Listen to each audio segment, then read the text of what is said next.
என்னோட கோல் அப்படிங்கிறது ரொம்ப பெருசு. அதுக்கு ரிலேட்டடான நிறையா புக்ஸ் படிக்கணும்னு எனக்கு ஆசை. அதே மாதிரி நிறையா புக்ஸ் நான் டவுன்லோட் பண்ணியிருக்கேன். அதே மாதிரி நான் வாங்கியும் வச்சுருக்கேன். அதெல்லாம் எடுத்து நான் அப்படியே படிச்சுட்டே இருப்பேனா, அப்படியே படிச்சுட்டே இருக்கும்போது எனக்கு ரொம்ப கான்சன்ட்ரேஷன் அதிகமாக இருக்கும். அப்படிங்கிறதுனால நான் அப்படியே உட்காந்து படிச்சுட்டே இருப்பேன். திடீர்னு பக்கத்தில் ஒரு சவுண்டு ஒன்று வரும், டொட்டாயின் அப்படின்னு நோட்டிஃபிகேஷன் சவுண்டு. டக்குனு என்னோட கான்சன்ட்ரேஷன் என்ன ஆகும் அப்படின்னா, டட்டால்னு அந்த பக்கம் போயிடும். சரின்னு அட்லீஸ்ட் நோட்டிஃபிகேஷன் தானே அப்படின்னு சொல்லிட்டு எடுத்து பார்ப்பேன். என் ஃப்ரெண்டு எவனா ஒருத்தாவது இல்லை யூடியூப்லேருந்து ஏதாவது ஒரு இதுலேருந்து ஒரு நோட்டிஃபிகேஷன் வந்திருக்கும். சரின்னு சும்மா அப்படி உள்ளே போய் பார்ப்பேன். இப்படி பார்த்துட்டே இருப்பேன். அந்த வீடியோ முடிஞ்சிடும். நெக்ஸ்ட்டு அடுத்த வீடியோ திரும்பி கிளிக் பண்ணி அடுத்த வீடியோ பார்ப்பேன். திரும்பியும் சரி இந்த வீடியோ முடிச்சோன்னே படிக்கலாம்னு நினைப்பேன். அப்படியும் பண்ண மாட்டேன். திரும்பி அடுத்த வீடியோ போய் அடுத்த வீடியோ பார்த்துட்டே இருப்பேன். அப்புறம் தான் நான் பண்ணிக்கிட்டே இருப்பேன். அந்த எண்ட் என்ன ஆகுன்னா, அந்த டே எண்டே வந்துடும். அன்றைக்கான டாஸ்கில் இல்லை அன்றைக்கான என்னோடய கோலுக்கான ஒரு சில விஷயங்களை நான் பண்ணதே கிடையாது, பண்ணவே மாட்டேன். ஸோ இப்படி நிறைய நாள் என் லைஃப்பில் நான் வேஸ்ட் பண்ணியிருக்கேன். அந்த விஷயங்கள் எல்லாமே எனக்கு என்னென்னா ஒரு கில்ட்டு ஃபீல் தான் கொடுத்துருக்கு. பிகாஸ் கான்சன்ட்ரேஷன் என்னோடய ஃபோக்கஸ் அப்படிங்கிறது எனக்கு தேவையான விஷயத்து மேலே இல்லாமல் எனக்கு தேவையில்லாத நிறையா விஷயங்கள் மேலே நான் வச்சுட்டு இருந்திருக்கேன். அப்படிங்கிறது at the end of the day decorating for those kind of habits. Concentration நம்மளால் இம்ப்ரூவ் பண்ண முடியுமா அப்படின்னு சொல்லி நான் ரிசர்ச் பண்ணும்போது எஸ், கான்சன்ட்ரேஷன் நம்மளால் இம்ப்ரூவ் பண்ண முடியும். அதுக்கு ஒரு சில ஹேபிட்ஸை நம்ம ஃபாலோ பண்ணணும், ஒரு சில விஷயங்கள் நம்ம ஃபாலோ பண்ணணும். யூசி இது எல்லாமே ஒரு இமீடியட்டான ப்ராசஸ் அப்படிங்கிறது கிடையாது. It's a long term process. Between 3 to 4 weeks ஆகுது நீங்கள் நான் சொல்கிற விஷயங்களை ப்ராக்டிஸ் பண்ணி ஆகணும். பிகாஸ் இந்த விஷயங்கள் நான் புக்லேருந்து படித்து தெரிஞ்சுக்கிட்டு இதை நான் அப்ளை பண்ணி என் லைஃப்பில் ப்ராக்டிஸ் பண்ணி பார்க்கும்போது it gives me a lots and lots of rewards for me. So just fully listen to the video. நீங்கள் இந்த வீடியோவை ஃபுல் ஸ்க்ரீன் பண்ணிவிட்டு எந்த ஒரு டிஸ்ட்ராக்ஷனும் இல்லாமல் இந்த வீடியோ ஃபுல்லாக கான்சென்ட்ரேட் பண்ணுங்கள். உங்களோட கான்சன்ட்ரேஷன் பவரை எப்படி இன்க்ரீஸ் பண்ணுறதுக்கு அதை நான் சொல்லித்தரேன். நான் கேஜே, நீங்கள் பார்த்துட்டு இருக்க சேனல் வாய்ஸ் ஆஃப் கேஜே. முன்னாடியே சொன்ன மாதிரி கான்சன்ட்ரேஷன் அப்படிங்கிறது ஸ்கில். இந்த ஸ்கில்லை நம்மளால் ஈஸியாக இன்க்ரீஸ் பண்ண முடியும். எப்படி நம்ம டான்ஸ் ஆடுறது, பாட்டு பாடுறது, இதெல்லாம் தெரியாதவன் அந்த ஸ்கில்லை கற்றுக்கிட்டானா அவனால் சூப்பராக வர முடியுமோ அந்த மாதிரி தான். இது பிறந்ததுலேருந்தே இருக்கணும், எனக்கு இவ்வளோ வயசாகிடுச்சு, இவ்வளோ ஏஜ் ஆகிடுச்சு அப்படிங்கிற எந்த ஒரு கேட்டகரியும் இந்த ஃபோக்கஸ் அண்ட் கான்சன்ட்ரேஷன் அப்படிங்கிற ஒரு விஷயத்துக்கு கிடையவே கிடையாது. இப்போ கான்சன்ட்ரேஷன் இன்க்ரீஸ் பண்ண 2 ஃப்ரேம் ஒர்க் தேவைப்படுது. மென்டல் வைஸ், இன்னொன்று ஃபிசிக்கல் வைஸ் அப்படி சொல்லி 2ஆக நான் பிரிச்சிருக்கேன். அப்போ நம்பர் 1 மென்டல் வைஸ் என்னென்ன பண்ணலாம் அப்படி. இப்போ ரீசெண்ட் டைமில் நடந்த ஒரு சம்பவம் என் லைஃப்பில் டோட்டலாக சேஞ்ச் ஆச்சு. எங்கள் அம்மாவை நான் ஸ்கூலில் ட்ராப் பண்ணோம். ஓகே, ஸோ அப்படி வண்டியில் நாங்கள் போயிட்டுருக்கோம். இங்கேருந்து ஒரு 15 to 20 minutes 30 minutes கிட்ட அவங்க ஸ்கூலோட ட்ராவலிங் டிஸ்டன்ஸ் அப்படிங்கிறது இருக்கும். ஸோ அப்படி நான் ட்ராவல் பண்ணி அவங்கள கொண்டு போய் விட்டு போய்கிட்டே இருக்கும்போது திடீர்னு நான் என்ன பண்ணுறேன், ஏதோ ஒரு பாட்டோ ஏதோ ஒன்று திங்க் பண்ணிவிட்டு நான் என்ன பண்ணிட்டேன்னா, வண்டியை வளைக்கும் போது கவனமாக இல்லாமல் வண்டியை கொஞ்சம் இதாக வளைச்சிட்டேன். அங்கேருந்து வந்த காரனும் ஹார்ன் அடிக்காமல் வந்துட்டான்.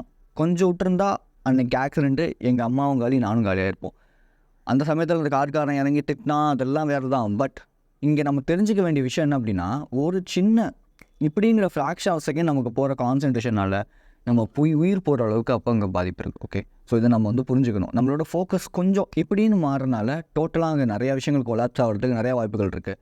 அந்த நான் புரிஞ்சுக்கிட்ட ஒரு விஷயம், நான் என்ன ஆனாலும் எனக்கு பிரச்சனை கிடையாது. பட் என்னை நம்பி ஒருத்தவங்க வராங்க அப்படிங்கும்போது அவங்களையும் நம்ம சேஃபாக பார்த்துக்கணும் இல்லையா, அதுதான் முக்கியம். ஸோ அப்போது நம்பர் 1 பி ஹியர் நவ் அப்படிங்கிற இந்த ஒரு டேக்லைன். இந்த டேக்லைன் எப்படி யூஸ் பண்ணலாம் அப்படின்னா, நான் சொல்கிறேன். ஜஸ்ட் இப்போ நம்ம ஒரு புக் படிச்சுட்டு இருப்போம், இல்லை ஸ்கூலில் கிளாஸ் ரூமில் இருப்போம். நமக்கு ஃபேண்டசி தாட்னு நிறையா வரும். லைக் நம்ம ஒரு வேளை கில்மா படம் பார்த்துட்டு இருந்தோம் அப்படின்னா டக்குன்னு தாட் அங்கே போவோம். இல்லை வீட்டில் இன்றைக்கி நூடுல்ஸோ இல்லை சிக்கன் மட்டன் இதெல்லாம் பண்ணியிருந்தாங்கன்னா போனோடனே சாப்பிட்லாமா அப்படின்னு தோணும். அப்படி இல்லை அப்படின்னா இப்போ ரீசெண்ட் டைமில் இருக்க 2K கிட்ஸ் இவங்களுக்குலாம் என்ன தோணும் அப்படின்னா, வீட்டுக்கு போனோடனே ஃபோன் எடுத்து ஃப்ரீ ஃபயரில் எவ்வளோ அப்டேட் பண்ணலாம், இல்லை கிளாஷ் ஆஃப் கிளான்ஸில் என்னென்ன டவுன் ஹால் அப்டேட் பண்ணலாம், இந்த மாதிரி தாட்ஸ் இருக்கும் இல்லையா. ஃபோக்கஸ் கிளாஸில் இருக்கவே இருக்காது. ஸோ அப்போ இந்த மாதிரி நம்மளோட தாட்ஸ் டைவர்ட் ஆகும்போது நமக்குள்ளே சொல்லிக்க வேண்டிய விஷயம் பி ஹியர் நவ். அதாவது நீ இப்போது இங்கே தான் இருக்கணும் இப்படிங்கிறது. இப்படி நீங்கள் ரிப்பீட்டடாக சொல்ல உங்களோட கான்சன்ட்ரேஷன் என்ன ஆகும்னா, எங்கே டைவர்ட் ஆனாலும் திரும்பி இங்கே கொண்டு வந்துடும். நான் இதை ட்ரை பண்ணாமல் நான் உங்களுக்கு சொல்ல மாட்டேன் இல்லையா. இதை நான் இன்ன வரைக்கும் ப்ராக்டிஸ் பண்ணிகிட்ருக்கேன். ஆக்சுவலி ஒரு வாரத்துக்கு முன்னாடியே இந்த வீடியோக்கு ஸ்கிரிப்ட் நான் எழுதிட்டேன். ஸோ அப்போலேருந்து நான் ப்ராக்டிஸ் பண்ணிகிட்ருக்கேன். அப்படிங்கும்போது என்னோட இன்ட்ரெஸ்ட் இன்க்ரீஸ் ஆகுது. ஓகே, ஃபஸ்ட்டு நீங்கள் சொல்ல ஆரம்பிக்கும் போது ஒரு நாளைக்கு 100 தடவைலேருந்து 200 தடவை இதை சொல்கிற மாதிரி தான் இருக்கும். ஏன்னா நம்மளோட டோபமைன், இந்த நம்ம கான்சன்ட்ரேஷன், நம்ம ஃபோக்கஸ் அந்தளவுக்கு நம்ம என்ன பண்ணியிருக்கோம்னா அடி வாங்க வச்சுருக்கோம். ஓகே, ஃபோனு இது சின்ன சின்ன விஷயங்கள்னு சொல்லி எல்லாத்துலேயும் அடி வாங்க வச்சுருக்கோம். அப்படிங்கும்போது இது எல்லாத்தையுமே ஓவர் கம் பண்ணி வரதுக்கு கிட்ட ரொம்ப கஷ்டமாக தான் இருக்கும். பட் இதை நீங்கள் தொடர்ந்து ரிப்பீட்டடாக உங்களோட தாட்ஸ் டிஸ்ட்ராக்ட் ஆகும்போது டக்குன்னு பி ஹியர் நவ் நீங்கள் சொல்ல திரும்பி நீங்கள் அந்த பழைய ஒரு கான்சன்ட்ரேஷன் லெவலுக்கு வர ஆரம்பிச்சிருவீங்க. அந்த ஒரு விஷயத்தில் ஃபோக்கஸ் பண்ண ஆரம்பிச்சிருவீங்க. இது நம்பர் 1. 2, இது எனக்கு ரொம்ப பிடிச்சிருந்துச்சி, புதுசாகவும் இருந்துச்சு. லைக் ஒரு ஸ்பைடர் வெப் இருக்குல்ல, அந்த வெப்பில் போய்ட்டு நீங்கள் இப்படி கையை வச்சு டங்குன்னு இப்படி ஆட்டும் போது வைப்ரேட் ஆகுது இல்லையா, அந்த திசையை நோக்கி என்ன பண்ணுமா, ஸ்பைடர் வந்து என்ன இந்த பக்கமாக ஏதோ வைப்ரேட் ஆகுதுன்னு வந்து பார்த்து எதுவும் பூச்சி எதுவும் வந்து மாட்டியிருக்கா அப்படின்னு பார்த்துட்டு போகுமா. இதை நம்ம ஆப்போசிட்டாக பண்ண போகிறோம். இதுக்கு பேர் வந்து ஸ்பைடர் டெக்னிக் அப்படின்னு சொல்கிறாங்க. ஸோ இந்த ஸ்பைடர் டெக்னிக்குங்கிறது நம்மளை சுற்றி என்ன விஷயம் நடந்தாலும் நம்ம வேர்ல்டு என்னவோ, நம்ம எந்த விஷயத்தில் கான்சென்ட்ரேட் பண்ணணும்னு நினைக்கிறோமோ அதுதான் நம்மளோட வேர்ல்டு. எக்ஸாம்பிளுக்கு நான் புக் படிச்சுட்டு இருக்கேன். இப்போ யாராவது இந்த சைடு போகிறாங்க, அந்த சைடு போகிறாங்க, இல்லை மேலே ஏரோப்ளேன் போகுது, இல்லை ஏதோ ஒன்று நடக்குது, இல்லை மழை பெய்யுது வெளியேனாலும் என்னோட கான்சன்ட்ரேஷன், என்னோட வேர்ல்டு எங்கே இருக்கணும்னா என்னோட புக்கில் மட்டும் தான் இருக்கணுமே தவிர சுற்றி இருக்கிற எந்த ஒரு விஷயத்துலையும் இருக்கக்கூடாது. ஸோ இதை நான் வந்து ப்ராக்டிஸ் பண்ணணும்னா, நான் ஃபஸ்ட்டு சொன்னேன் இல்லையா, பி ஹியர் நவ் அப்படிங்கிற அந்த ஒரு விஷயம், அந்த ஒரு விஷயத்த இந்த இடத்துல நான் அப்ளை பண்ணுறேன். ஓகேவா? அட் த சேம் டைம் ரெண்டாவது ஸ்பைடர் டெக்னிக், இதற்கு ஆப்போசிட்டான விஷயத்தையும் நான் வந்து அப்ளை பண்ணுறேன். லைக் வந்து சுற்றி இருக்கிற எந்த ஒரு விஷயத்தையும் என்னோட கான்சன்ட்ரேஷன் கெடுறதுக்கு அலோவ் பண்ணாமல் ஃபுல் அண்ட் ஃபுல் என்னோடய ஃபோக்கஸ் எங்கே கொடுக்குறேன் அப்படின்னா, எனக்கு என்ன வேணும், என்னோடய புக்கை நான் படிக்கிறேன்னா ஓகே, அதுதான் இப்போ என்னோட ஸ்பெசிஃபிக்கான டார்கெட். அப்படிங்கும்போது நான் என்னோடய வேர்ல்டை நான் ஃபுல் அண்ட் ஃபுல் அதுக்குள்ளே வைக்கிறேன். ஸோ இந்த ஒரு விஷயம் எனக்கு ரொம்ப ரொம்ப யூஸ்ஃபுல்லாக இருந்துச்சு. ப்ராபப்ளி உங்களுக்கும் ரொம்ப யூஸ்ஃபுல்லாக இருக்கும். இது வரைக்கும் இந்த வீடியோ பார்த்துட்டு இருக்கீங்க அப்படின்னா லைக் பண்ணி ஷேர் பண்ணி உங்களோட தாட்ஸ் என்னென்னங்கதா டக்டால் அப்படின்னு சொல்லி கமெண்ட் பண்ணுங்க. கிரேசியஸ்ட் திங் என்ன தெரியுமா, நான் வந்து ஏதாவது புக் படிச்சுட்டு இருக்கும்போது இல்லை ஏதாவது ஒரு வேலை செஞ்சுட்டு இருக்கும்போது தான் எனக்கு அதிகமான என்ன ஆகும்னா, ஒரு ரொம்ப கவலை வரும், ரொம்ப எதையாவது பற்றி யோசிக்கிற மாதிரியான தாட்ஸ் அதிகமாக வந்துக்கிட்டே இருக்கும்.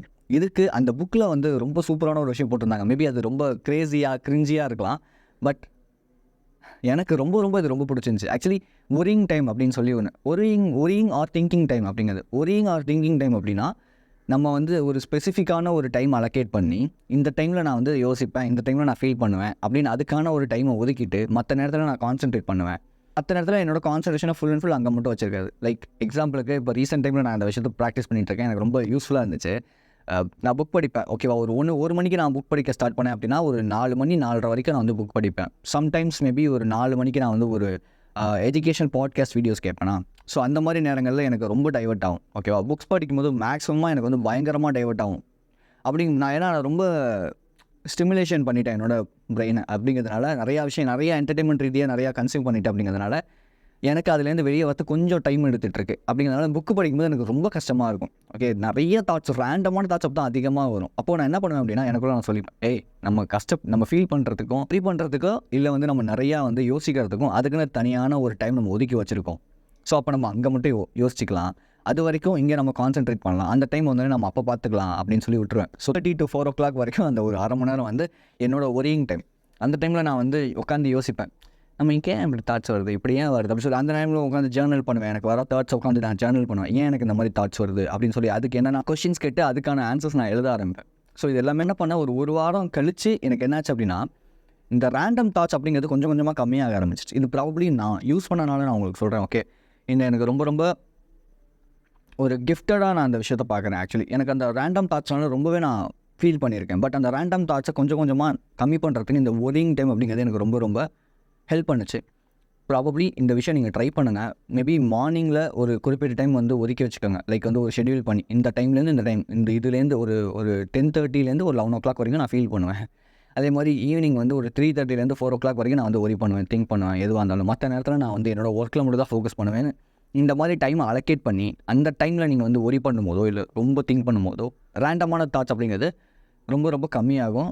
எக்ஸ்பீரியன்ஸ் பண்ணனால சொல்கிறேன். 4 மென்டல் ஸ்ட்ராட்டஜிஸ் கீழே ஒரு லிங்க் இருக்கும். அந்த லிங்கை கிளிக் பண்ணிங்க அப்படின்னா ஒரு டெம்ப்ளேட் ஒன்று ஓப்பன் ஆகும். ஓகேவா, அதில் மார்னிங், ஆஃப்டர்நூன், ஈவினிங் சொல்லி இப்படி 3 டேபிளாக நான் வந்து பிரிச்சிருப்பேன். இதில் உங்களுக்கு எப்பப்பெல்லாம் அந்த ரேண்டமான தாட்ஸ் வருதோ ஜஸ்ட் உங்கள் ஃபோன் எடுங்க, அந்த ஆப்குள்ளே போங்க, அந்த டேபிள் காலம்குள்ளே போய் 1 2 3 4ன்னு இப்படி வந்து மார்னிங்கில் எவ்வளோ தடவை வருது, ஆஃப்டர்நூனில் எவ்வளோ தடவை வருது, ஈவினிங்கில் எவ்வளோ வருது, எவ்வளோ டைம் வருது அப்படின்னு சொல்லி அதை நோட் பண்ணுறதுக்கு ட்ரை பண்ணுங்கள்.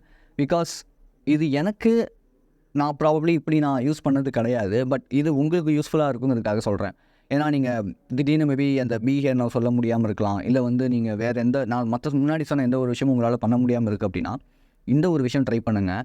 இதுவுமே வந்து ரிசர்ச்சில் என்ன சொல்லியிருக்காங்கன்னா, நிறையா பேருக்கு அவங்களோட ரேண்டமான தாட்ஸை கம்மி பண்ணுறதுக்கு இந்த ஒரு இந்த ஒரு ஜேர்னல் பண்ணுறது, இந்த மாதிரி வந்து ட்ராக் பண்ணுறதுங்கிறது ரொம்ப ரொம்ப ஹெல்ப்ஃபுல்லாக இருந்திருக்கான். ஸோ அதுக்காக உங்களுக்கு கீழே அந்த டெம்ப்ளேட் நான் வச்சுருக்கேன்.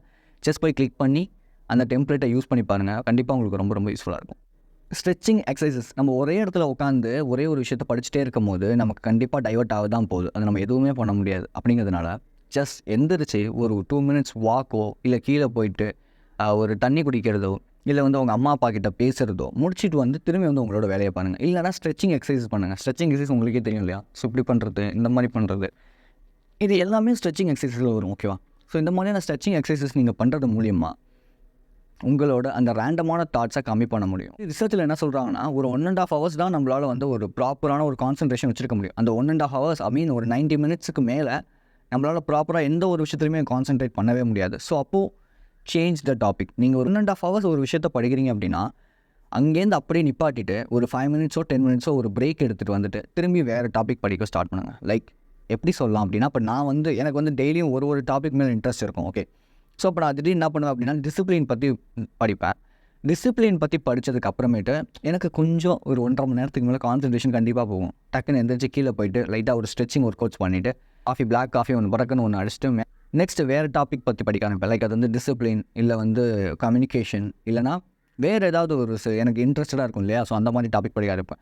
ஸோ 1.5 hours தான் நம்மளோட கான்சன்ட்ரேஷன் அப்படிங்கிறது மேக்ஸிமமாக ஃபுல் அண்ட் ஃபுல் நம்ம கான்சன்ட்ரேட் பண்ண முடியும். அதுக்கு மேலே எவ்வளோ பெரிய ஆளாக இருந்தாலும் கொஞ்சம் அந்த இடத்துல லேக் ஆக தான் செய்யும். ஓகே, ஸோ அந்த மாதிரி டைமில் இந்த மாதிரி விஷயங்கள் நீங்கள் ட்ரை பண்ணுங்கள். நெக்ஸ்ட் இது ரொம்ப ரொம்ப இம்பார்ட்டண்டான ஒரு விஷயம், நிறையா பேர்கிட்ட இல்லாத ஒரு விஷயம். Like improve your activities. Goal பொறுத்த வரைக்கும் ஒரே ஒரு கோல் வச்சுக்கோங்க. பட் ஆக்டிவிட்டீஸ் உங்கள் லைஃப்பில் வந்து அந்த கோல்க்கு ஏற்ற மாதிரி வச்சுக்கோங்க. லைக் நீங்கள் ஒரு என்டர்பிரனர் இல்லை ஏதோ ஒரு பிஸ்னஸ் ஒன்று ஸ்டார்ட் பண்ணணும், இல்லை உங்களோட கரியர் கோல்னு வேறு ஏதோ ஒன்று அப்படின்னா அதுக்கு ரிலேட்டடான ஒரே ஒரு விஷயம் என்ன அப்படின்னு என்னை பொறுத்த வரைக்கும் எல்லா விஷயமுமே எங்கேருந்து ஸ்டார்ட் ஆகணும் அப்படின்னா நம்மளோட ஃபிட்னஸ்லேருந்து ஸ்டார்ட் ஆகணும். So just be fit. Gym போங்க, ஒர்க் அவுட் பண்ணுங்கள். ஒரு 1.5 hours 1 மணி நேரம், நான்லாம் 2 hours கிட்ட ஸ்பெண்ட் பண்ணுவேன் ஜிம்மில். பிகாஸ் ஜிம்மேட்ஸ் இருப்பாங்க, அவங்ககிட்ட பேசுகிறது, ஸ்ட்ரெச்சிங் ஒர்க் அவுட்ஸு, தென் வந்து ஒரு ஒர்க் அவுட்ஸு ஒரு நாளைக்கு வந்து டபுள் ஒர்க் அவுட் பண்ணுவேன், செஸ்ட் அண்ட் ட்ரைசப்ஸ். ஸோ இதில் ஒரு 4 வேரியேஷன், அதில் 4 வேரியேஷன், இந்த மாதிரி நான் வந்து பண்ணுவேன். நெக்ஸ்ட் வந்து புக் ரீட் பண்ணுங்கள். உங்களோட கரியர் ரிலேட்டடாக கோல் ரிலேட்டடான புக்கை ரீட் பண்ணுறது மட்டும் இல்லாமல் இது எப்படி ஞாபகம் வச்சுக்கலாம்னா, அந்த புக்கு முடியும் போது இப்போ ஒரு பேராகிராஃப் முடிக்கிறீங்க, இல்லை ஒரு பேஜ் முடிக்கிறீங்க அப்படின்னா அதை திரும்பி ரீகால் பண்ணி பார்க்குற மாதிரி இந்த மாதிரியான ஆக்டிவிட்டீஸ் பண்ணுறது, உங்களுக்கு நீங்களே ஜேர்னல் பண்ணுறது. எனக்கே இந்த மாதிரி தாட்ஸ் வருது, எனக்கு ப்ராப்பராக ஒரு நல்ல ஒரு மைண்ட் இருக்குது, என்னால் வந்து நிறையா விஷயங்களில் ப்ராப்பராக இருக்க முடியுது, ரொம்ப ரொம்ப ஒழுக்கமாக இருக்கேன் அப்படின்னா மெயின் ரீசன் ஜேர்னலிங் அப்படிங்கிறதான்.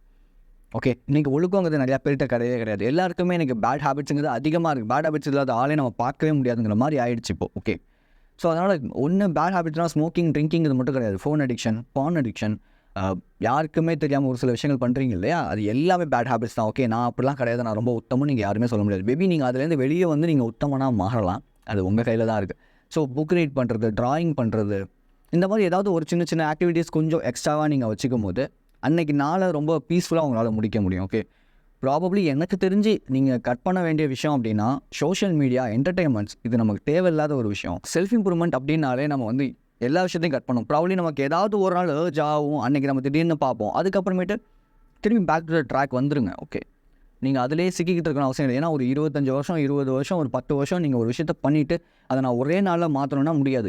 ஜிம் போகிறீங்க அப்படின்னா ப்ராக்ரெசிவ் ஓவர்லோடு தான். என்னால் ஜிம் போகிற முதல் நாளே என்னால் 100 கிலோ வெயிட் பண்ண முடியாது. ஃபஸ்ட்டு ராடு பார்பெல்லில் போடணும், தென் வந்து அதுக்கப்புறமேட்டு அது ஒரு 2 வீக்ஸ் கழிச்சு பிளேட்டு போடணும், அதுக்கப்புறம் அந்த பிளேட்டு வெயிட் இன்க்ரீஸ் பண்ணணும். அதே தான் இங்கேயும் நம்ம பண்ண போகிறோம்.